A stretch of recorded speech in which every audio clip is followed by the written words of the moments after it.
Chart હજી અધૂરો છે, થોડોક પૂરો કરશું આપણે.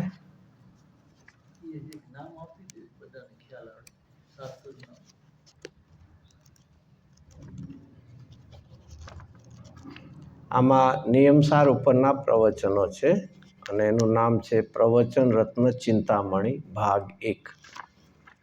એમાં એ 15મી ગાથામાં એ આવે છે.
રમલય સમતિ કળવતી.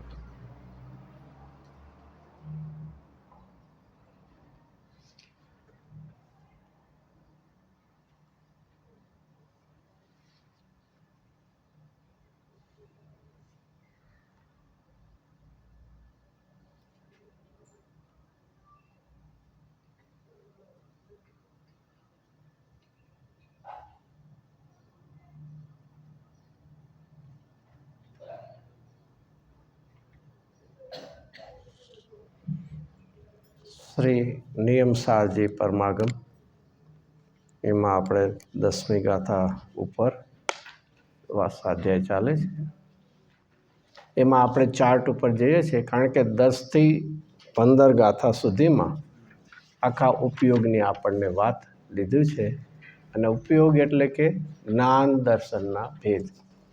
અને એના પછી 15મી ગાથામાં શેની વાત આવશે? 15મી ગાથામાં પછી એમાં જોવું હોય તો જોઈ લઈએ. 15મી ગાથા પેલું તો જોઈએ સામાન્યપણે 14મી ગાથા, એનું હરિગીત જ લઈએ. એમાં છેલ્લી લાઈન કઈ છે? 14મી ગાથા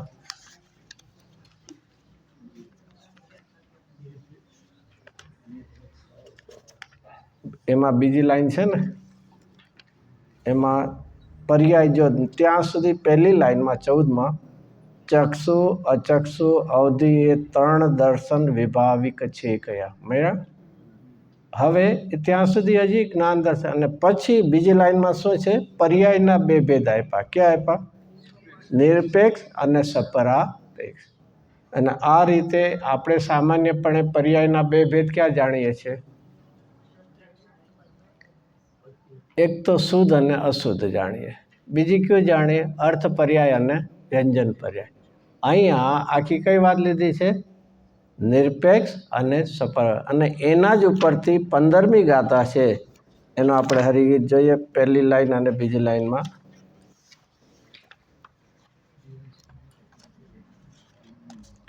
હવે એમાં જે પહેલી લાઈન છે એ કોની વાત છે આવી? તિર્યંત નારક દેવ નર પર્યાય વૈભાવિક કયા.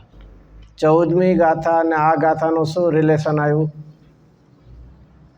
ગાથા તો મળે ને, 14 ગાથા પછી 15 ગાથા. 15 ગાથાની પહેલી લાઈન તિર્યંચ નારક દેવ અને નર, એ શું આવ્યું? 4 ગતિ આવી. અને 4 ગતિ કેવી છે? આગળ 14માં શું લીધું હતું? નિરપેક્ષ છે કે સાપેક્ષ છે? તિર્યંચ, નારક, દેવ એ નર પર્યાય, ગતિ 4 ગતિની પર્યાય નિરપેક્ષ કહેવાય કે સાપેક્ષ કહેવાય? સાપેક્ષ પર્યાય છે, કર્મના નિમિત્તની છે, અશુદ્ધ પર્યાય છે. અને હવે 15મી ગાથામાં બીજી લાઈન છે, જે 14મી લાઈનમાં 2 પ્રકાર, એક સાપેક્ષ પર્યાય અને એક નિરપેક્ષ પર્યાય. સાપેક્ષ પર્યાયમાં કઈ કીધી આપણને? 4 ગતિની પર્યાય કીધી, બાકી પછી બધી જ લઈ લેવી. અને હજી એનાથી વિચાર કરીએ, સાપેક્ષ પર્યાય કઈ છે? 5 ભાવમાંથી વિચાર કરીએ, 5 ભાવ છે, એમાં પર્યાયરૂપ ભાવ કેટલા છે? 4 છે. તો એમાંથી સાપેક્ષ પર્યાય કેટલી છે? ઔદયિક, ઔપસામિક, સાયોપસામિક અને ક્ષાયિક, એવી 4 પર્યાય છે. એમાંથી સાપેક્ષ કેટલી અને નિરપેક્ષ કેટલી? નહીં, આવું બધું નહીં. અરે 4 સાપેક્ષ છે. અહીંયા ઉદય છે તો ઔદયિક કહેવાય, ઉપસમ છે તો ઔપસામિક કહેવાય, પછી ક્ષયોપસમ છે તો ક્ષાયોપસામિક કહેવાય, અને ક્ષય છે તો ક્ષાયિક કહેવાય. તો કર્મમાં ઉદય, ઉપસમ, ક્ષયોપસમ અને ક્ષય છે. તો જીવની પર્યાયમાં ઔદયિક, ઔપસામિક, ક્ષાયોપસામિક અને ક્ષાયિક. તો 4 કેવી થઈ? સાપેક્ષ થઈ. તો અહીંયા આપણને હવે આચાર્યદેવ, કુંદકુંદ આચાર્યદેવ, તો હવે એક કેવી પર્યાય છે? નિરપેક્ષ પર્યાય. અને એ નિરપેક્ષ પર્યાયને 15મી ગાથાની બીજી લાઈનમાં કીધું પર્યાય. કઈ પર્યાય? નિરપેક્ષ પર્યાય. કેવી છે? કર્મ ઉપાધિ વર્જિત, જેમાં કર્મની સાપેક્ષતા નથી, કર્મના સદભાવ કે અભાવ કોઈની સાપેક્ષતા નથી, તેનું નામ શું કહેવાય છે? સ્વાભાવિક પર્યાય કહેવાય છે. અને એનું નામ જ શું છે? એનું નામ શું છે? કારણ શુદ્ધ પર્યાય કહેવાય છે. ઓલી જે સાપેક્ષ છે એ બધી કેવી કહેવાય છે? કાર્ય પર્યાય છે. અને કાર્ય પર્યાયમાં ઔદયિક છે એ કેવી છે? અશુદ્ધ કાર્ય પર્યાય છે. ઔપસામિક, સાયોપસામિક કેવી છે? અપૂર્ણ શુદ્ધ કાર્ય પર્યાય છે. કેવળ જ્ઞાન અને સિદ્ધ દશા કેવી છે? પૂર્ણ કાર્ય શુદ્ધ પર્યાય છે. અને આ જે વાત કરી 15મી ગાથાની બીજી લાઈનમાં કેવી છે? કર્મ ઉપાધિથી રહિત, કર્મનો સદભાવ કે અભાવ જેની કોઈ સાપેક્ષતા નથી, એવી જે નિરપેક્ષ પર્યાય છે એને કારણ શુદ્ધ પર્યાય કહેવામાં આવે છે. અને એનું પછી ટીકામાં વિસ્તાર છે. આપણે આપણા ચાર્ટ ઉપર ફરીથી આવી જાય. તો અહીંયા નિયમસારજી ગાથા 10થી આમ તો 14 સુધી છે, દર્શનનો ત્યાં પૂરો થાય છે, પણ ઉપયોગ લઈને આખી કારણ શુદ્ધ પર્યાય છે ને, એટલે એ રીતે 15મી ગાથા. તો ફરીથી હું કેવો છું, સૌથી ઉપરથી શરૂ કરીએ. ફરીથી રિપીટ કરવાની તો છૂટાય ને, 24 કલાકે ફરીથી રીકેપ ચાલે ને, કે નહીં બધું યાદ જ છે એટલે કાંઈ જરૂર નથી? જરૂર છે. ચાલો તો ફરીથી લઈએ. હું કેવો છું? હું ઉપયોગ સ્વરૂપ છું. એના હવે ભેદ આવશે. એટલે સૌથી પહેલું શું છે? હું કેવો છું? આમાં જો ગાથામાં છે ઉપયોગમય છે જીવ. 10મી ગાથા વાંચો. 10મી ગાથા છે એમાં પહેલી લાઈન છે ઉપયોગમય. પછી એના 2 ડિવિઝન છે, જ્ઞાન અને દર્શન. હું કેવો છું? ઉપયોગ. ઉપયોગ જાણવું, દેખવું, જાણવું, દેખવું. અને બેયનું એક નામ, એનું નામ શું કહેવાય? ચેતના, ચેતવું.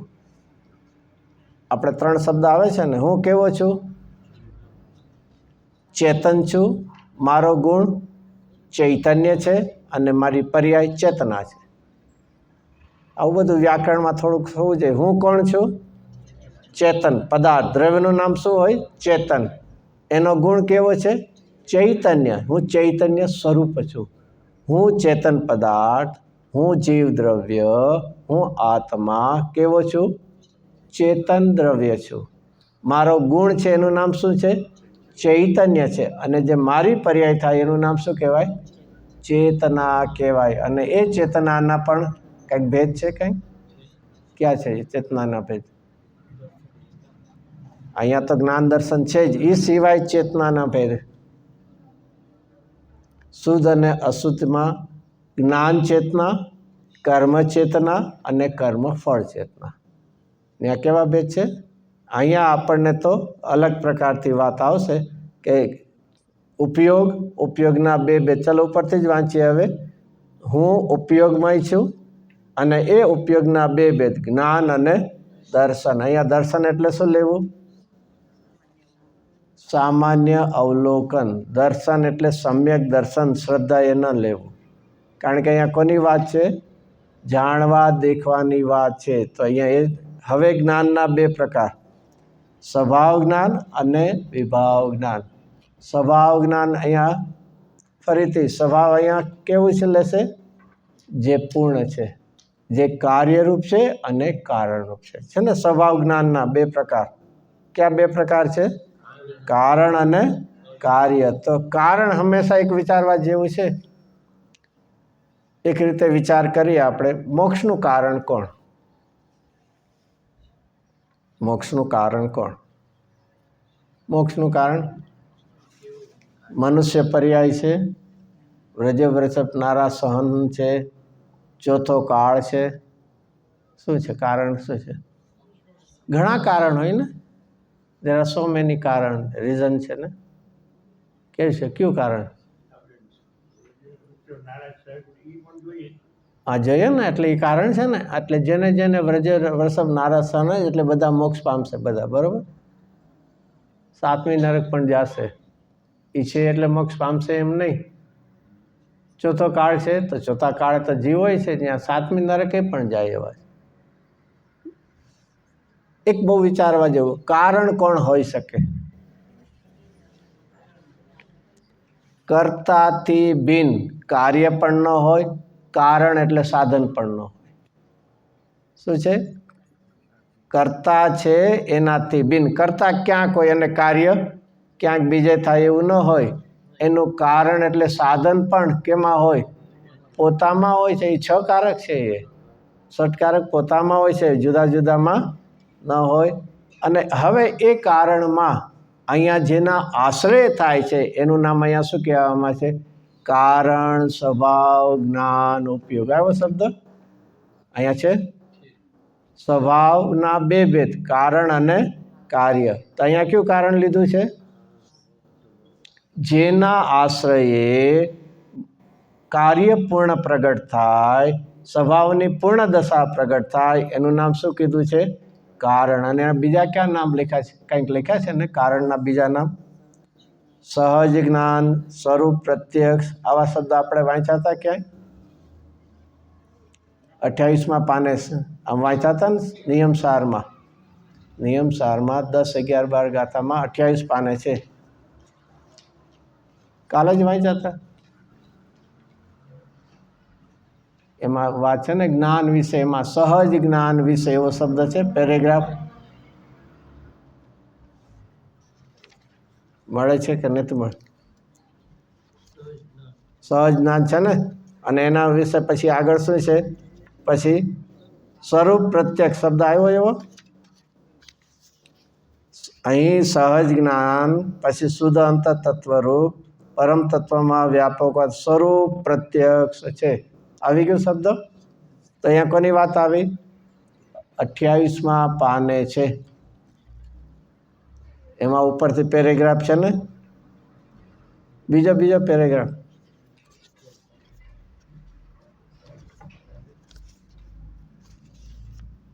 એટલે આમાં તો એડિશન છે. એમાં પહેલો અહીં ઉપર કહેલા જ્ઞાનો વિશે મળ્યો પેરેગ્રાફ 28મા પાને. કદાચ એમાં 27 હશે.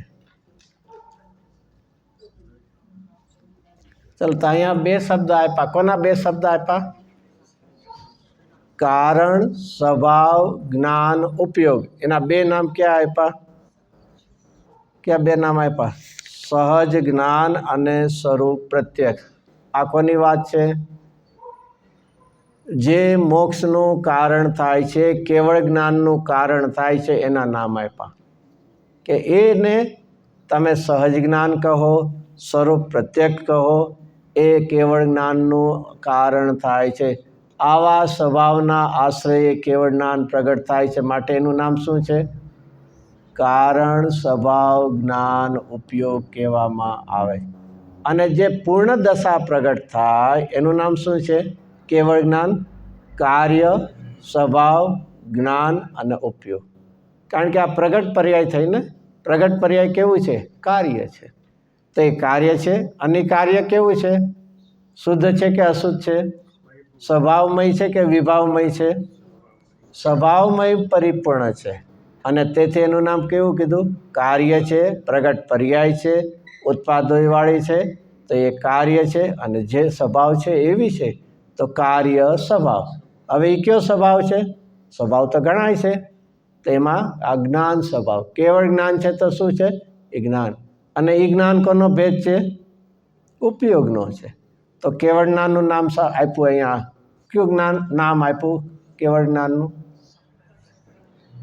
કાર્ય સ્વભાવ જ્ઞાન ઉપયોગ. અને જેના આશ્રય પ્રગટ થાય એ જ્ઞાયક ભગવાન આત્મા, ધ્રુવ ભાવ પંચમ ભાવ, એનું નામ શું આપ્યું? કારણ સ્વભાવ જ્ઞાન ઉપયોગ. તો બે વાત આવી ગઈ. કોની આ કયું ડિવિઝન આવી ગયું? ઉપયોગમાં કયું ડિવિઝન આવ્યું? જ્ઞાન. અને જ્ઞાનમાં પણ કયું આવ્યું? સ્વભાવ. અને સ્વભાવના કેટલા બે ભેદ આપ્યા? કારણ અને કાર્ય. બે કેવા છે? સ્વભાવ છે. અને સ્વભાવ હોવાથી કેવા છે? પૂર્ણ છે. કારણ સ્વભાવ અધૂરો હોય ક્યારે? સ્વભાવ વિપરીત હોય કે અધૂરું હોય કે પૂરું હોય? તો આ બે પૂર્ણ છે. કોણ બે પૂર્ણ છે? કારણ સ્વભાવ જ્ઞાન ઉપયોગ પણ પૂર્ણ છે અને કાર્ય સ્વભાવ જ્ઞાન ઉપયોગ પણ પૂર્ણ છે. ફરક કેટલો છે? કાલ બધી વાત તો થઈ છે. આ ત્રિકાળી દ્રવ્યરૂપ આશ્રયભૂત છે અને કાર્ય એ કેવું છે? પ્રગટ પર્યાય રૂપ એ દશા છે. બીજું નામ શું છે? કારણનું નામ શું છે? ધ્યેય છે. અને કાર્યનું નામ શું છે? સાધ્ય છે. તો આ રીતે ભેદ એનો થયો બેનો. હવે એનાથી કયો ભાગ બાકી રહ્યો? જ્ઞાનમાં કયો ભાગ બાકી રહ્યો? વિભાવ છે ને. આપણે શેમાં આવી ગયા? સ્વભાવ. હવે શેનો આવ્યો? વિભાવ. વિભાવમાં કેટલા બે ભેદ છે? ક્યાં બે છે? સમ્યક અને મિથ્યા. એનો અર્થ શું થયો? સમ્યક ને મિથ્યા કેમ? ઓલામાં ન આવ્યું સ્વભાવમાં સમ્યક ને મિથ્યા? ન હોય કાંઈ. કંઈક સ્વભાવ ક્યારેક ભાઈ આનો સ્વભાવ બહુ સારો નથી એમ ન કહીએ આપણે? નહીં કહીએ ને ભાઈ આનો સ્વભાવ સારો છે, આ ભાઈનો સ્વભાવ સારો નથી એમ કહીએ ને. સ્વભાવ બે જાતના હોય ને. ના ના પતોય મંતવ્ય નહીં, પણ એવું બધા બહુ ગુસ્સો કરતા ના તે કે અરે ભાઈ એ બાઈના એક પરિણામની માટેની વાત છે. અહીંયા તો પદાર્થની વાત. બાઈની છે એ સામાન્યપણે પ્રકૃતિને કહેતા હોય છે, એની અહીંયા વાત નથી. અહીંયા તો કોની વાત છે? પદાર્થ. કોઈ પણ પદાર્થ. એક સરસ શબ્દ એમાં વાંચ્યો છે, સમયસાર પહેલો કળશ અને એમાં ભાવાય શબ્દ છે ને, નમ સમયસારાય સ્વાનુભૂત્યા ચકા, પછી બિલે ચિત્ત સ્વભાવાય ભાવાય. ભાવાય શબ્દ એનો અર્થ જયચંદજીએ શું કર્યો છે એવો એ તો યાદ તો ન જ હોય, પણ ક્યારેક ક્યારેક આવા છે ને એક શોર્ટ એન્ડ સ્વીટ પ્રિન્સિપલ. એમાં કે ભાવાય એટલે પદાર્થ, વસ્તુ. એ કેવી હોય? હંમેશા શુદ્ધ સત્તા સ્વરૂપ વસ્તુ છે. શું છે શબ્દો એમાં? આનાથી બહુ જ આપણને ખ્યાલ આવી શકે. કોઈ પણ પદાર્થ લો. અહીંયા તો પહેલા કળશમાં તો કોની વાત છે? આત્માની વાત. ચિત્ત સ્વભાવ ભાવ પદાર્થ. બાકી કોઈ પણ પદાર્થ લ્યો. પૂતગલ પણ એ કેવી છે? શુદ્ધ સત્તા સ્વરૂપ વસ્તુ. પોતાનું હવાપણું, ત્રિકાળી હોવાપણું, અનાદિ અનંત હોવાપણું એ શુદ્ધ જોઈએ. જે કાંઈ બગાડ થાય છે શેમાં થાય છે? પર્યાયમાં. અરે જો પદાર્થ સ્વભાવથી જો અશુદ્ધ થઈ ગયો હોત તો શુદ્ધતા કોને આશ્રય થાય? એક બહુ જ વિચારવા જેવું છે. માની લ્યો પર્યાયમાં અશુદ્ધતા છે એટલે દ્રવ્ય પણ કેવું થઈ ગયું? અશુદ્ધ થઈ ગયું. તો શું થાય? તો શું થાય? કેમ ન થાય? આ સ્વભાવ અરે પરના લક્ષ્ય પણ અશુદ્ધતા થાય અને અહીંયા સ્વભાવે અશુદ્ધ છે. શુદ્ધતા કોના લક્ષ્ય કરશું? જો સ્વભાવે હતા દ્રવ્ય પણ જો અશુદ્ધ થઈ ગયું તો પરના લક્ષે પણ શું થવાનું? અશુદ્ધતા થવાનું, રાગ દ્વેષ. અહીંયા દ્રવ્ય અને સ્વભાવ પણ કેવો છે? અશુદ્ધ છે. તો શુદ્ધતા માટે કોણ હશે આપણા માટે? અશુદ્ધના લક્ષ્ય શુદ્ધતા થાય કોઈ દી?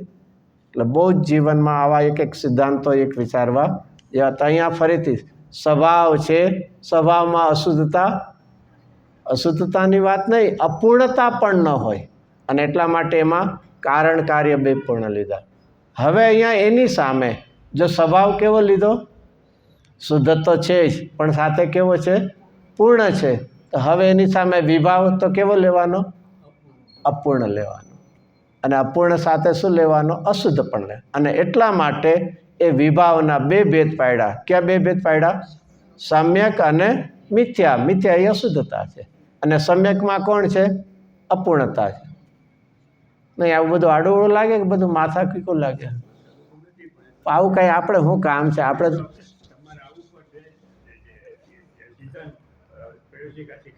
એવું વાત નથી. અહીંયા કોઈને એમ લાગે અમારે તો ધર્મ કરવો છે, આવું બધું ક્યાં શીખવા? આમાંથી ઉલટાનું તત્વ ચોખ્ખું થશે. અને એમ ન વિચારવું, એક કુંદ આચાર્યદેવ વિશે આપણે એટલી મહિમા કરતા હોઈએ, તો એમણે કહેલા છે ને આ શબ્દો તો બધા શેમાંથી છે? આ બધા 10 થી 14 ગાથા સુધીમાં આ બધા છે ને પ્રકાર. તો આપણે કેમ એનો વિચારવાનું મહેનત ન કરીએ? ભલે વાર લાગે, અભ્યાસ ન હોય, અજાણ્યું લાગે, અટપટું લાગે, પણ શું ન કરવું? કોઈ પણ જો પિતાજી આદિની દુકાન કે ઓફિસ હોય, ધંધો હોય, એમાં આપણે ગયા હોય તો પહેલા દિવસે બધું આવડી ગયું હશે ને? તો શું હશે? શું કરવા બેસી ગયા હશે? બધો સોદો કરવા બેસી ગયા હશે. શીખવું હું? એ પિતાજી જ કે તારે તો હમણાં જોઈ રાખજે, પછી અમે કેમ કે પછી ધીરે ધીરે આવડશે. તો જીવનમાં ચાલો ભણવા માટે પણ કેટલા વર્ષ કાઢ્યા? તો 2-4 જ કાઢ્યા હશે ને? તો કેટલા કાઢ્યા એમાં? CA સુધી ને ચાર્ટર્ડ એકાઉન્ટન્ટ સુધીના કેટલા વર્ષ કાઢ્યા હશે? 25 તો એટલા બધા તો ઉંમર નહીં, પણ ભણવામાં એટલીસ્ટ મિનિમમ 15 વર્ષ તો હશે જ. બધા મિનિમમ કહું છું, એટલે ઉંમર નહીં, એનો પીરિયડ, ભણવાનો પીરિયડ મિનિમમ 15 તો છે. હવે એમાં વિચારીએ એ યર વાઇઝ 15 વર્ષ છે, તો યરમાં કેટલા દિવસ હશે? થોડા હશે, 2-4 નહીં, 2-4 મહિના. ચાલો 2-4 મહિના લેશું. કેટલા હશે? વેકેશનના કાઢીએ તો પણ 10 મહિના તો હશે કે નહીં? પછી મહિનાના દિવસ કેટલા હશે? મન થાય ત્યારે જાતા, ન હોય તો કાંઈ નહીં. તો શું કરતા હતા? ક્યારેક વિચારવા જેવું છે કે એની પાછળ કેટલો સમય ગાળ્યો છે. દિવસમાં પણ અઠવાડિયું, શનિ રવિ ભલે રજા ઓફ હોય, દિવસના પણ ભણવાના કેટલા? મિનિમમ 6 કલાક કદાચ હશે. પછી 6 કલાક માનીએ આપણે મિનિમમ. પછી એનામાં પહેલાં તો, હવે તો નથી આપતા, પહેલાં હોમવર્ક આપતા કે નહોતા આપતા? અને ન કરીને જઈએ તો શું મળતું હતું? બેન્ચ ઉપર ઊભા રહેવું પડતું હતું. કદાચ ન હોય તો પ્રાઇવેટ ટ્યુશન ટ્યુટોરિયલમાં જતા. એક વિચારવા જેવું છે કે 15 વર્ષના આવા અભ્યાસ, at the end of day હાથમાં શું આવ્યું? શું આવ્યું? અમુક તો એવું નોલેજ આવ્યું હશે કે અત્યારને યુટિલાઇઝ કરતા જ નહીં હોય આપણે કોઈ દી. એમાં હિસ્ટ્રી ને જ્યોગ્રાફી ને એ ભણ્યા છે, એનો અત્યારનો શું ઉપયોગ છે? જે ચાર્ટર્ડ એકાઉન્ટ થાય એને હું જ હશે તમે બજે ભૂમિતિ માપવા જતા હશે મકાન. એક નહોતું જરૂર એટલું પણ ભણ્યા આપણે, અને કદાચ જે ભણ્યા અને ડઝ ઇટ નેસેસરી એ ભણ્યા એટલે આપણને ઈચ્છિત વસ્તુ મળી છે. આપણને સ્ટ્રગલ પણ કરવું પડ્યું હોય, સારો જોબ મળ્યો કે નહીં, જોબ મળ્યા પછી પણ એમાં કેટલી આપણે, મારે તો એ કહેવું હતું, અહીંયા સુધી આપણે ગયા એમાં શું આવ્યું? આ બધું પોસિબિલિટી પાસ કરતાં અહીંયા ગયા છે. અહીંયા ગેરંટેડ ઉપાય છે, એ કેમ નથી કરતા? એ બધી ગેરંટી જ હતી ને કે 5th સ્ટાન્ડર્ડ પાસ થયા કે નહીં, 6ઠે થયા કે નહીં, 7મે થયા કે નહીં, બધામાંથી શું શેમાંથી પસાર થયા? પોસિબિલિટીમાં. એ પણ એક લૌકિક રીતે કે ગુડ લક હતા એટલે થયા છીએ.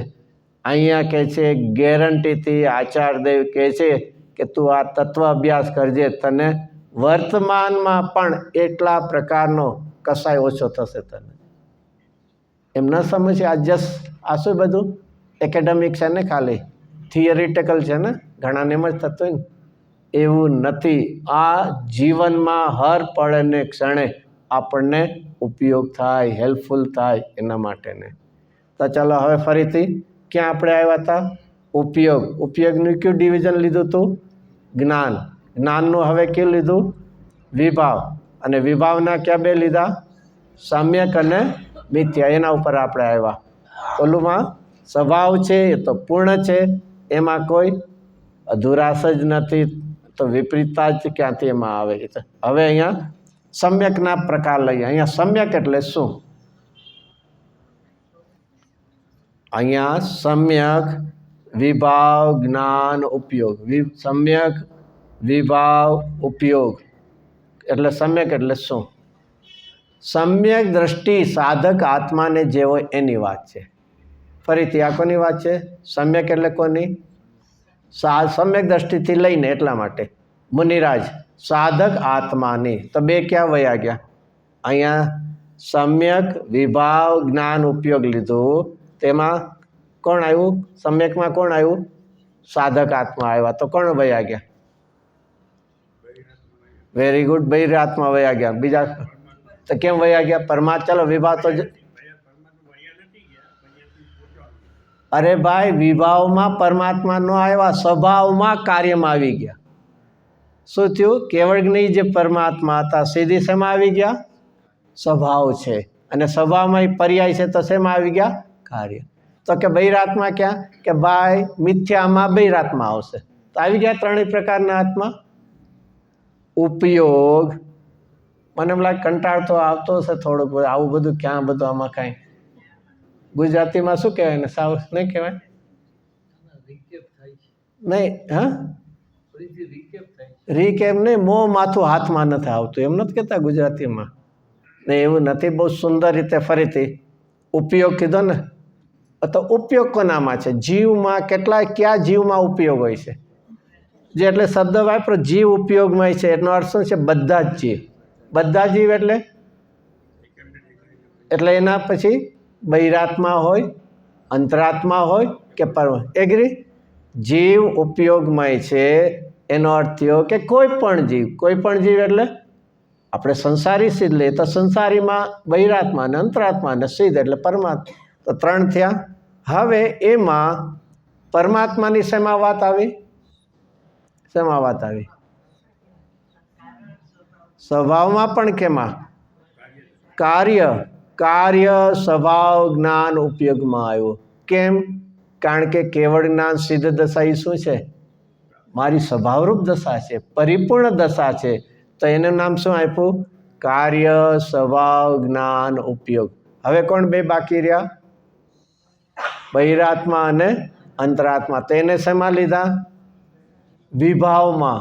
વિભાવમાં એટલે શેમાં લીધા? અધૂરામાં અને વિપરીતતામાં. તો અધૂરામાં જે લેવાતા એ શેમાં લીધા? સમ્યક વિભાવમાં લીધા. અને વિપરીતમાં લેવા છે એ શેમાં લીધા? મિથ્યા વિભાવમાં.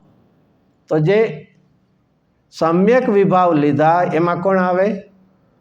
સમ્યક વિભાવ જ્ઞાન ઉપયોગ લીધો એમાં કોણ આવે? અંતરાત્મા આવે.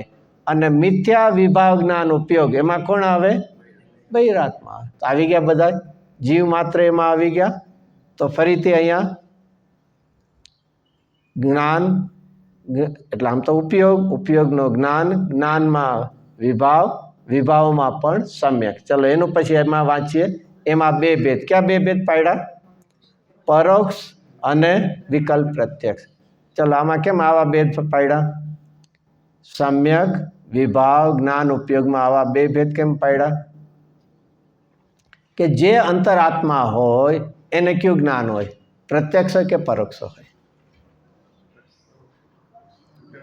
અંતરાત્માને કયું જ્ઞાન હોય? પરોક્ષ જ હોય. તો પછી પ્રત્યક્ષ ભેદ નહીં આવે. તો પછી અહીંયા તો સમ્યકનો છે. સમ્યક વિભાવ જ્ઞાન એટલે અંતરાત્મા, અને એના બે ભેદ પાડ્યા છે, પ્રત્યક્ષ અને પરોક્ષ. કે એને બે જાતના હોય છે. પરોક્ષ કેવું છે? એના માટે જો શબ્દ એમાં છે જ, મતિ અને શ્રુતિ કેવા છે? પરોક્ષ છે. પરને જાણવા માટે કેવા છે? પરોક્ષ. કારણ કે હજી એમને પૂર્ણ અતિન્દ્રિય જ્ઞાન કેવળ જ્ઞાન પ્રગટ થયું નથી. ક્યાંથી ક્યાં સુધી લઈ શકાય? ક્યાંથી ક્યાં સુધી? 74 થી લઈને 12મા ગુણસ્થાન સુધી. સમ્યક દ્રષ્ટિ, શ્રાવક આત્મા અને મુનિરાજ એ બધાને માટે એને હજી પૂર્ણ અતિન્દ્રિય કેવળ જ્ઞાન થયું નથી. માટે કેવું હોય છે? હજી પરોક્ષ છે. હજી મન ને ઇન્દ્રિય દ્વારા કામ કરે છે. તો એનું નામ શું છે? મતિ અને શ્રુત. પણ એ કેવા છે? સ્વભાવના આશ્રય પ્રગટ થયેલી નિર્મળ જ્ઞાનની નિર્મળ દશા છે. માટે એનું નામ શું કહેવાય? સુમતિ અને સુશ્રુત. આવે છે ને આપણે એટલા બે ભેદ છે ને. તો એ અહીંયા પરોક્ષમાં મતિ અને શ્રુત એટલે નથી લખ્યું પણ સમજી લેવું. સુમતિ અને સુશ્રુત છે. પછી એના બધા ભેદ છે એ નિયમસારમાં બધા લીધા છે. હવે એ જ ધર્માત્માને આત્મા સંબંધીનું તો અતિન્દ્રિય જ્ઞાન અલ્પ પ્રગટ થયું છે. એ સિવાય કોઈને શું પ્રગટ થયું હોય છે? અવધિ જ્ઞાન અને મન જ્ઞાન. તો એ કેવા છે? જ્ઞાન પ્રત્યક્ષ છે. આવી ગયા? એટલા માટે પ્રત્યક્ષમાં છે બે. એ જે વાત લઈએ એ પહેલાં તો એ કેવું છે? પ્રત્યક્ષ. એની વ્યાખ્યા છે કે અવધિ જ્ઞાન એ કોઈ ઇન્દ્રિય કે મનના અવલંબન વગર જાણે એટલું જ્ઞાનની તાકાત છે. અને એ કોને હોય? અવધિ જ્ઞાન કોને હોય? અહીંયા તો લખ્યું છે કોના અવધિ જ્ઞાનની શું અવધિની વાત છે? એ કોની વાત છે? સમ્યક વિભાવ જ્ઞાન એટલે કે અંતરાત્માની વાત છે. તો જે સાધક આત્મા છે એમાં જે દેવ પર્યાયમાં હોય અને નરક પર્યાયમાં પણ સમ્યક દ્રષ્ટિ હોય તો એને નિયમથી શું હોય છે? અવધિ જ્ઞાન. તો એ જ્ઞાનને શું કહેશું? શું અવધિ. એને અહીંયા શું કહેશું? સમ્યક વિભાવ જ્ઞાન ઉપયોગ કહેશું. એને જે જ્ઞાની ધર્માત્મા છે એને જે અવધિ જ્ઞાન છે એનું નામ શું અવધિ જ્ઞાન. અને એ કેવું છે? તો સમ્યક દર્શન સહિતનું છે. માટે સમ્યક પણ એ કેવું છે? અધૂરું છે. માટે વિભાવ અને જ્ઞાન ઉપયોગ છે. અને એ રીતે મન પરિજ્ઞાન કોને હોય છે? મન પરિજ્ઞાન કોને હોય છે? મુનિરાજને હોય છે. ભાવલિંગી સંત મુનિરાજને હોય. તો એ કેવું છે? તો સમ્યક છે જ, સાચું જ છે, સાધક દશામાં જ છે. માટે એને સમ્યક કીધું. પણ એ કેવું છે? અધૂરું છે. કેવળ જ્ઞાન પૂર્ણ છે અને આ અધૂરું. માટે નામ શું કીધું? વિભાવ. તો અહીંયા કેવું છે? મન પરિજ્ઞાન કેવું છે? સમ્યક વિભાવ જ્ઞાન ઉપયોગ છે. તો ફરીથી જ્ઞાનનો એક ભાગ વિભાવ અને વિભાવના બે ભેદ સમ્યક અને મિથ્યા. અને સમ્યકના પણ બે ભેદ પ્રત્યક્ષ અને પરોક્ષ. તો પરોક્ષ હજી ફરીથી પરોક્ષ કોને જ્ઞાન હોય? ફરીથી ક્યાં સુધી હોય? ભલે સમ્યક દ્રષ્ટિ અંતરાત્મા છે પણ પરોક્ષ જ્ઞાન ક્યાં સુધી હોય? 12મા ગુણસ્થાન સુધી જ્ઞાન હજી પરોક્ષ છે. વિતરાગતા થઈ ગઈ છે. પૂર્ણ અતિન્દ્રિય જ્ઞાન કેવળ જ્ઞાનમાં થશે. શું છે? 12મા ગુણસ્થાન સુધી હજી શું છે? છદ્મસ્ત છે, જ્ઞાનાવરણી કર્મ છે, ક્ષોભસમ જ્ઞાન છે, કેવળ જ્ઞાન નથી. પૂર્ણ વિતરાગ થઈ ગયા છે, મોહનો અભાવ થઈ ગયો છે, પણ હજી જ્ઞાનાવરણી દર્શનાવરણીનો અંતરાય છે એનો અભાવ 13મે થતો હોય. અને એટલા માટે સિદ્ધાંત છે ને 3 પોઈન્ટ આપણે કાલે જ આઈ થિંક લીધા હતા. મારે સુખ અનંત પૂર્ણ સુખ જોવે છે, અનંત સુખ જોવે છે. તેના માટે શું જરૂરી છે? એ અનંત જ્ઞાન સાથે અવિનાભાવી છે. તારે અનંત જ્ઞાન જોશે. અને અનંત જ્ઞાન, કેવળ જ્ઞાન, પૂર્ણ જ્ઞાન જોવે છે તો શું કરવું પડશે? કે જ્ઞાનનો જે બાધક છે, એનો જે વિરોધી છે એવા રાગનો નાશ કરવો પડશે. તો વિતરાગ થશે એ સર્વજ્ઞ થશે, અને સર્વજ્ઞ થશે એને પૂર્ણ આનંદ આવશે. આ એનું છે. અને એટલા માટે આનંદ એ આપણું શું છે? આનંદ શું છે? આપણું પ્રયોજન છે. અને જ્ઞાન એનું શું છે? સાધન છે. અને જ્ઞાનનું સાધન કોણ છે? વિતરાગતા છે. તો અહીંયા ફરીથી આપણે આવી જઈએ કે એ પરોક્ષ, ફરીથી પરોક્ષ અને વિકલ્પ પ્રત્યક્ષ એ કોને હોય છે? કોને હોય છે? અહીંયા વિભાવ અધૂરું જ્ઞાન છે એનામાં છે, એમાં બધાને પછી ફરીથી બધાને એક પ્રત્યક્ષ જ્ઞાન હોય એવું નથી, કારણ કે અવધિને મન બધાય અંતરાત્માને હોય એવી વાત નથી. પણ જ્યાં હોય ક્યારેક કોઈક મનુષ્યપણામાં પણ હોય, દેવ અને નારકીને તો હોય જ છે એવું, તો એની વાત છે. પણ નિયમથી કેવું હોય છે? મતિ અને શ્રુત તો હોય જ છે. મતિ શ્રુત બધાને હોય છે, અને એ મતિ શ્રુત કેવું હોય છે? જ્યારે પરને જાણવા માટે એ કેવા હોય છે? પરોક્ષ હોય છે. અને સ્વભાવના અનુભવના કાળે શુદ્ધોપયોગમાં હોય ત્યારે કેવું થઈ જાય છે? આત્માને જાણવા માટે પ્રત્યક્ષ. આ તો એક સામાન્ય વાત છે, એટલા માટે પ્રત્યક્ષ અને પરોક્ષના આવા ભેદ છે.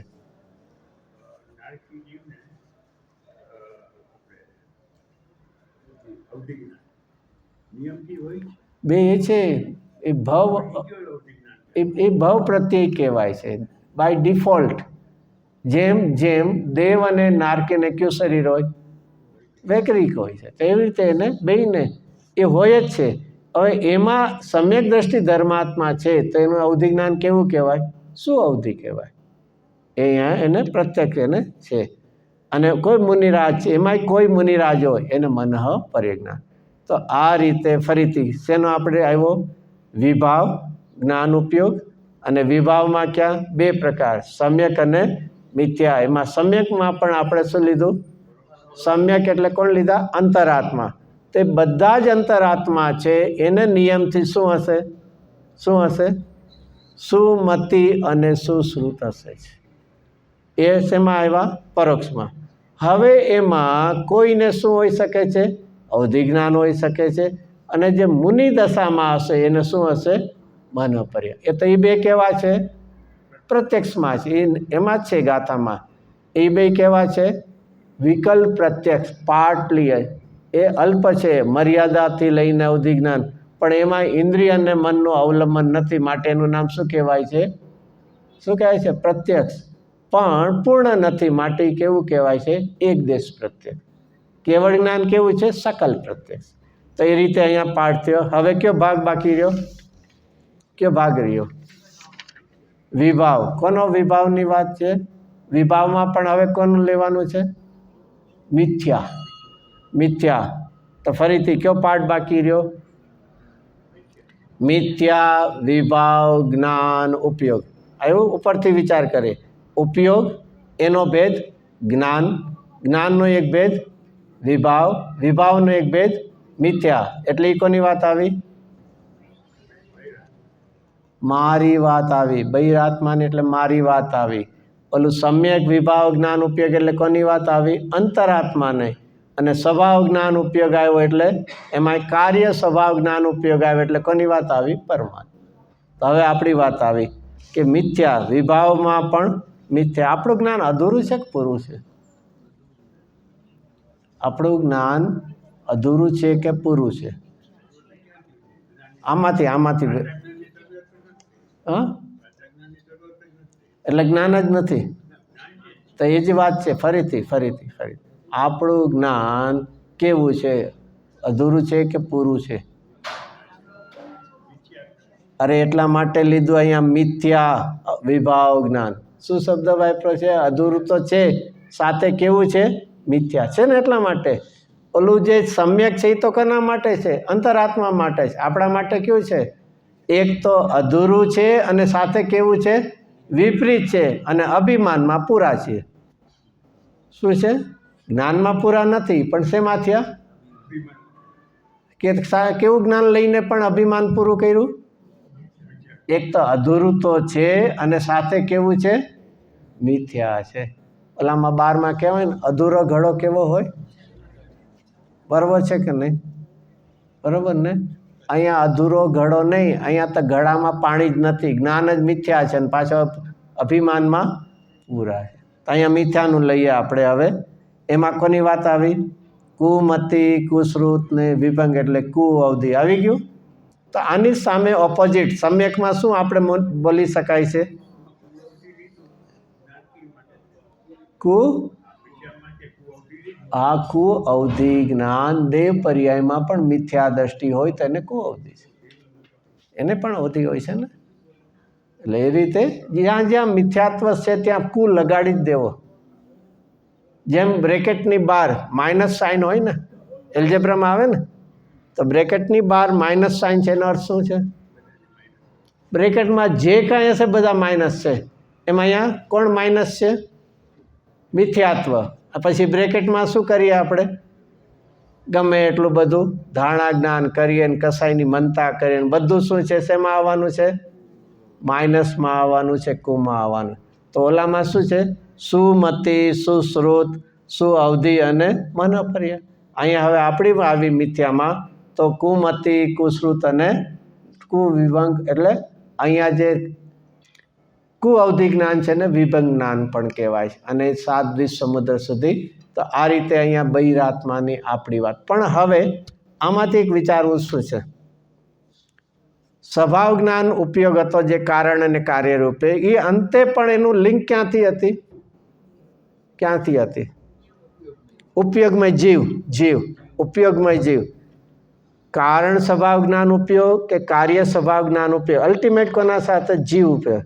પછી અહીંયા આપણે શેમાં આવ્યા? અહીંયા સ્વભાવની સામે શું આવ્યું? વિભાવ આવ્યો ને. જ્ઞાનમાં જ આપણે છે. વિભાવમાં પણ ક્યાં આવ્યા? સમ્યક અને મિથ્યા. તો સમ્યક વિભાવ જ્ઞાન ઉપયોગ એની પણ લિંક ક્યાં સુધી આવી? જીવ, ઉપયોગમય જીવ. હવે આપણી વાત આવી. આપણી પાસે શું છે? મિથ્યા વિભાવ જ્ઞાન ઉપયોગ. ક્યાં પહોંચ્યા? ક્યાં પહોંચ્યા? જીવ સુધી. તું ચિંતા ન કર, તારી પાસે અંતે જ્ઞાન તો છે કે નહીં? ઉપયોગ તો છે કે નહીં? ભલે અત્યારના તે ભૂલ કરી છે. ભૂલ કરી છે એટલે કેવું છે? મિથ્યા છે અને અધૂરું છે. પણ અંતે તારી લિંક ક્યાં છે? બસ એ જ ઉપયોગમય જીવને ઓળખી લે તો વિભાવમાંથી સ્વભાવ થશે. હજી આગળ, હજી આગળ. કદાચ પૂર્ણ સ્વભાવ ન થયો તો વિભાવમાં પણ સમ્યક થશે. શું ફરક પડ્યો? નહીં. આ વાંચીને કંઈક હિંમત જેવું આવે છે કે ભલે અત્યારના અજ્ઞાન છે, પણ અજ્ઞાન છે પણ એની અંતે લિંક કોની સાથે છે? કે ભાઈ અત્યારના જેમ કોઈ હોય કુટુંબમાં સારા સંસ્કાર ને બધું હોય, કોઈ કારણસર કદાચ ફોર એ ટાઈમ બિંગ કોઈ સંઘમાં હોય, પાછો શું તો હોય છે? પાછો આવી જાય છે ને સારા સંસ્કારમાં. ચલો આવું બધું તો સમયસારમાં પણ એવું દ્રષ્ટાંત કાંઈક છે. એટલે આ રીતે નહીં, પણ એક સંસ્કાર એવું છે દ્રષ્ટાંત ઘણા હશે ને બધું. કેટલું બધું અમને એ ન પૂછે તમારે કે. એમાં એક સરસ શબ્દ છે, પાણીનું વેણચાણ. વેણ તો ખબર ને, ફ્લોઈંગ. એમાંથી એક પાર્ટ ગુજરાતી કહે ને કેનાલ. કેનાલ કે નહેર, એ શું થઈ? છૂટી પડી ગઈ. હવે જતા જતા ક્યાંય વન જંગલમાં અટવાઈ ગયું. એમાં એક સડનલી એને શું મળ્યું? એક ઢાળ મળ્યો, સ્લોપ મળ્યો. અને સ્લોપમાં પાછી કેવી છે? મેઇન જે સ્ટ્રીમ હતી એમાં આવી જાય. એમ અહીંયા સમજવું અત્યારના આપણે ક્યાં છે? વાંધો નથી ને, હવે એક્ઝામ્પલ ચાલે ને આવા. એમ આપણે ક્યાં છે અત્યારના? અહીંયા પ્રમાણે મિથ્યા વિભાવ જ્ઞાન ઉપયોગ પણ એ જીવ સાથે છે. તો હવે શું કરવું છે કે ઉપયોગ સ્વરૂપ જીવને હું ઓળખીશ તો શું થશે? ભલે સ્વભાવ કાર્ય પછી પ્રગટ થશે, પણ અત્યારના શું થશે? વિભાવમાં પણ શું પ્રગટ થશે? સમ્યક પ્રગટ થશે. તો જે મિથ્યા છે એમાંથી આપણે શેમાં આવશું? સમ્યકમાં. બહિરાત્માત્મા શેમાં આવશું?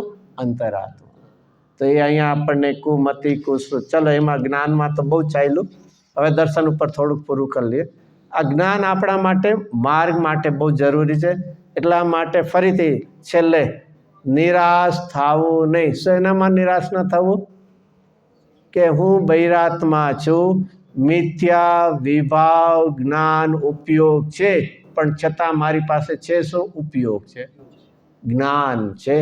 મારી જેમ કે ને કોઈ કારણસર વેપાર ધંધા કરતા હોય, કોઈ લોસ ગયો હોય, પણ છતાંય ના શું છે? ના, મારી પાસે હજી શું છે? ટેકનિક છે એવી, જેને કે ને ધંધાની આવડત છે. કે ને ઓલું છે ને પાઘડી છૂટી કે પણ માથું શેર, એવું કે ને પાઘડી સલામત છે. એમ અહીંયા મારી પાસે શું છે? જ્ઞાન છે, ઉપયોગ છે. ભલે અત્યારના અધૂરું છે, મિથ્યા છે, પણ એને હું સમ્યક રૂપે કરી દઈશ. ચલો હવે ઉપયોગનો બીજો ભાગ કયો આવ્યો? દર્શન. ચલો દર્શનના ક્યાં બે ભેદ છે? સ્વભાવ અને જે ઓલા સાથે જ્ઞાન છે એમ જ આવશે. પછી સ્વભાવમાં પાછા બે ભેદ ક્યાં આવ્યા? કારણ અને કાર્ય. ઓલામાં પણ હતા, ત્યાં સુધી કોમન જ છે કે દર્શનના પણ બે ભેદ, સ્વભાવ અને વિભાવ, અને સ્વભાવના બે. તો સ્વભાવમાં શું લીધું? કારણ. સ્વભાવ દર્શનમાં કારણ પહેલા, એના જ નામ બે આપ્યા, સહજ દર્શન અને સ્વરૂપ શ્રદ્ધા. આ બધા નિયમસારમાં શબ્દો છે. ઓલામાં જ્ઞાનમાં કયો આપ્યા હતા? કારણમાં સહજ જ્ઞાન, પછી સ્વરૂપ પ્રત્યક્ષ એવા આપ્યા હતા ને. તો અહીંયા દર્શન સાથે ક્યારેક મુનિરાજ શ્રદ્ધા પણ લઈ લે છે. તો ફરીથી હું કેવો છું? અહીંથી નીચેથી વાંચીએ તો કારણ, સ્વભાવ, દર્શન, ઉપયોગમય છું. કેવો છું હું? કારણ, સ્વભાવ, દર્શન, ઉપયોગ, સ્વરૂપ. તો એ કારણ એટલે શું? સ્વરૂપ દર્શન, શ્રદ્ધા સ્વરૂપ ભગવાન આત્મા. આ દર્શન ગુણથી લઈએ, શ્રદ્ધા ગુણથી લઈએ તો હું કેવો છું? સહજ દર્શન છું, સ્વરૂપે શ્રદ્ધા સ્વરૂપ છું, સ્વરૂપે દર્શન સ્વરૂપ છું. હવે એની સાથે આ કારણ છે તો એની પૂર્ણ પ્રગટતા, એનું નામ શું કહેવાય? કાર્ય. શક્તિ છે એ કારણ છે અને પ્રગટતા એ કાર્ય છે. તો એ હું ફરીથી કેવો છું? ઉપયોગ સ્વરૂપ. ઉપયોગનો એક ભાગ દર્શન, દર્શનનો એક ભાગ સ્વભાવ, અને સ્વભાવ છે તો નિશ્ચિતપણે શું હોઈ શકે? કારણ તો હોય અને એના આશ્રય પૂર્ણ પણ કાર્ય હોય છે. તો એને અહીંયા કાર્ય, અને કાર્યનું નામ શું છે? કેવળ દર્શન, અથવા ક્ષાયિક સમ્યક દર્શન પણ લઈ, ક્ષાયિક શ્રદ્ધા લઈ, ક્ષાયિક શ્રદ્ધા લ્યો અથવા તો કેવળ દર્શન. તો અહીંયા જે કેવળ દર્શન છે, કેવળ જ્ઞાન સાથે જે કેવળ દર્શન છે, એનું નામ શું આપ્યું? કાર્ય, સ્વભાવ, દર્શન, ઉપયોગ. જેમ ત્યાં કેવળ જ્ઞાનનું નામ શું આપ્યું હતું? કારણ, કાર્ય, સ્વભાવ, જ્ઞાન, ઉપયોગ. એમ એની સાથે કેવળ દર્શનને શું નામ આપ્યું? કાર્ય, સ્વભાવ, દર્શન, ઉપયોગ. હવે એની સામે કયું આવ્યું? વિભાવ દર્શન. વિભાવ દર્શન એટલે શું છે? અધૂરું, આપણે વાત થઈ એમાં. હવે એના વિભાવ દર્શનના કેટલા ભેદ? સમ્યક અને મિથ્યા. પણ ઓલામાં તો આવ્યા હતા, જ્ઞાનમાં તો બે ભેદ આવ્યા હતા, વિભાવના બે આવ્યા હતા ને, સમ્યક અને મિથ્યા. તો અહીંયા બે ન હોવા જોઈએ. ચલો ટાઈમ પૂરો થઈ ગયો, આપણે પૂરું કરીએ. હોય ને તો કાંઈ રહી ગયું લાગે છે? રહી ગયું છે ને, એટલે મુનિરાજને નહીં ખબર હોય અને અમને ખબર છે. જો ફરીથી વિચારવાનું છે, જેમ કુમતી સુશ્રુત છે, કુમતી અને સુમતી છે, કુશ્રુત છે અને સુશ્રુત છે, કુઅવધિ અને સુઅવધિ છે. એમ દર્શનમાં ભેદ નથી, કારણ કે એમાં એવી કોઈ વિપરીતતા જ થતી નથી. કારણ કે દર્શન એટલે ખાલી છે એટલું કે ભાઈ બીજું મને નથી ખબર.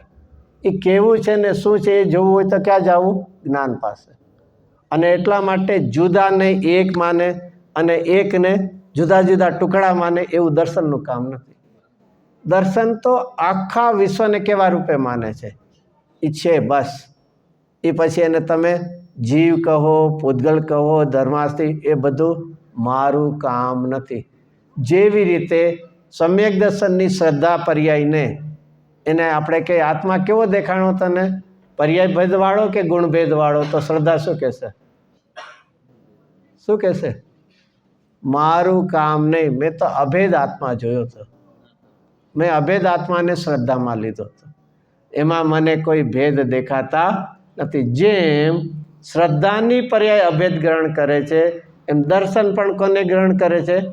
ખાલી અસ્તિત્વને. અને એટલા માટે એમાં કોઈ ભેદ હોતા નથી. તો પછી એમાં અહીંયા ભેદ આપણે પાડીએ તો ક્યાં ભેદ છે એમાં? કે ચક્ષુ દર્શન, અચક્ષુ દર્શન અને અવધિ દર્શન. હવે કોણ બાકી રહી ગયું? દર્શનની 4 પર્યાયો ને, ચક્ષુ દર્શન, અચક્ષુ દર્શન, અવધિ દર્શન અને કેવળ દર્શન. તો એક ચોથું તો રહી ગયું. રહી ગયું ને? તો ક્યાં આવી ગયું? અરે કાર્ય, સ્વભાવ, દર્શન, ઉપયોગમાં આવી ગયું. ઓલું જેમ કેવળ જ્ઞાન આવી ગયું હતું ને એમ અહીંયા તો બાકી એની અધૂરી પર્યાય છે. વિભાવ એટલે અધૂરી થઈ ને, તેમાં કઈ છે? ચક્ષુ, અચક્ષુ અને અવધિ. તો એ અવધિ પણ કોની સાથે હોય છે? જેને અવધિ જ્ઞાન છે એની સાથે. ભલે એનો ઉપયોગ વારાફરતી પણ બે સાથે હોય. અને ચક્ષુ અચક્ષુ ક્યાં હોય છે? મતિશ્રુત હોય ને. જ્યાં મતિશ્રુત જ્ઞાન છે ત્યાં ચક્ષુ અચક્ષુ. પછી કોઈ જીવને જો અવધિ જ્ઞાન છે તો ત્યારે શું હોય છે? અવધિ દર્શન પણ હોય છે. અને ચાલો એક છેલ્લું પૂરું કરીએ. ચક્ષુ દર્શન કોને કહેવાય? આંખથી આપણે દેખીએ એનું નામ શું કહેવાય? ચક્ષુ દર્શન. અને બાકીની 4 ઇન્દ્રિયથી કરી એનું નામ શું કહેવાય? ફરીથી તમે ચક્ષુથી દેખો તો શું દેખાશે? અરે વાસ્તુ નહીં, ને કલર દેખાય તો તમે તો ભેદ પાડી દીધો. શું છે? ચક્ષુથી દર્શન ન થાય, ચક્ષુના નિમિત્તે જ્ઞાન થાય. કારણ કે ચક્ષુ કોને ગ્રહણ કરે છે? કલરને કરે. તો કલર શું થઈ ગયો? ભેદ થયો કે નહીં? પૂતગલમાં તો એક ટાઈમ સ્પર્શ, રસ, ગંધ, વર્ણ છે તો ભેદ કર્યો. આ એક શબ્દ શું છે? આ ચક્ષુ દર્શન તો કેમ કીધું? કે ચક્ષુના નિમિત્તે થયેલા મતિ જ્ઞાન પહેલાના સામાન્ય અવલોકનને ચક્ષુ દર્શન કહેવાય. આ શબ્દ અટપટો લાગે એવો છે, પણ અહીંયા જે ચક્ષુ શબ્દ છે ડાયરેક્ટ કોની સાથે રિલેટેડ? કોની સાથે નથી? દર્શન સાથે નથી. કોની સાથે છે? જ્ઞાન સાથે. અને એ પણ કયું જ્ઞાન? મતિ જ્ઞાન. જો આ આખું સિક્વન્સ બનતું હોય, એક ઉપયોગથી બીજા ઉપયોગ તરફ આપણે જઈએ ને, ઇન બિટવીન શું થઈ ગયું હોય? શું થઈ ગયું? એ પહેલાં જો આપણે કલરથી જોઈએ ને તો એમાં શું થઈ ગયું? પહેલાં ચક્ષુ દર્શન થઈ ગયું હોય, મતિ જ્ઞાન થઈ ગયું હોય, પછી ખબર પણ પડી આ ભાઈ આ જ છે તો ઉલટાનું શ્રુતજ્ઞાની થઈ ગયું હોય. આ બધું એટલું ફાસ્ટ જાય છે તો આપણને સીધું શું દેખાય? આ ભાઈ તો આ નામવાળા છે ને આ જ છે. જાણે સીધું આપણને શું થયું? શ્રુતજ્ઞાન. પણ એ પહેલાં શું થઈ ગયું હોય? તો ફરીથી ચક્ષુ દર્શનમાં ચક્ષુ કોના સાથે રિલેટેડ છે? જ્ઞાન સાથે, મતિ જ્ઞાન સાથે. દર્શન સાથે નહીં. પણ ચક્ષુ ઇન્દ્રિયના નિમિત્તે શું થયું? ફરીથી મતિ જ્ઞાન, કલરનું જ્ઞાન. અને એની પહેલાં જે દર્શન થયું હોય તો તેનું નામ શું કહેવાય છે? ચક્ષુ દર્શન. અને બાકીની ઇન્દ્રિયોથી બીજી સંસ્કૃતિ પણ થાય ને, ઠંડુ ગરમ છે, પછી ટેસ્ટ કેવો છે, સુગંધ દુર્ગંધ શું છે, શબ્દ શું છે, એ બધાનું જે જ્ઞાન થાય એ પહેલાંનું જે દર્શન સામાન્ય અવલોકન તેનું નામ શું કહેવાય છે?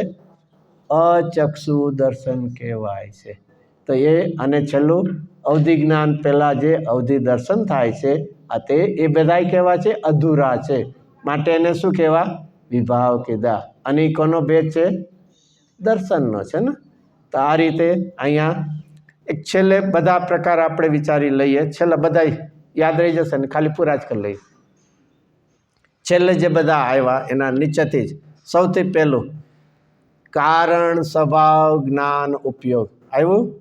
પછી બીજું કાર્ય સ્વભાવ જ્ઞાન ઉપયોગ. પછી એનાથી આગળ પરોક્ષ સમ્યક જ્ઞાન, પરોક્ષ સમ્યક વિભાવ જ્ઞાન ઉપયોગ, પ્રત્યક્ષ સમ્યક વિભાવ જ્ઞાન ઉપયોગ. પછી વિભાવ જ્ઞાનમાં મિથ્યા એમાં પણ પરોક્ષ જ છે. એ તટવા કુમતિ કે બધું લઈને એક નામ, એમાં પણ એના કુમતિ કુશ્રુત અવધિ એ મિથ્યા વિભાવ જ્ઞાન ઉપયોગ. એ ક્યાં પતી ગયા? જ્ઞાનમાં. હવે શેમાં આવ્યા? દર્શનમાં. દર્શનમાં પહેલું શું આવ્યું છે? એમાં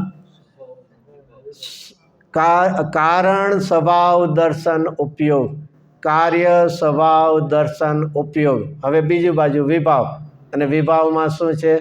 ચક્ષુ વિભાવ દર્શન ઉપયોગ, અચક્ષુ વિભાવ દર્શન ઉપયોગ અને અવધિ વિભાવ દર્શન ઉપયોગ. આ રીતે બહુ જ વિચારવા જેવું. આચાર્ય દેવે આવા અધ્યાત્મ શાસ્ત્રમાં આવી વાત કરી છે.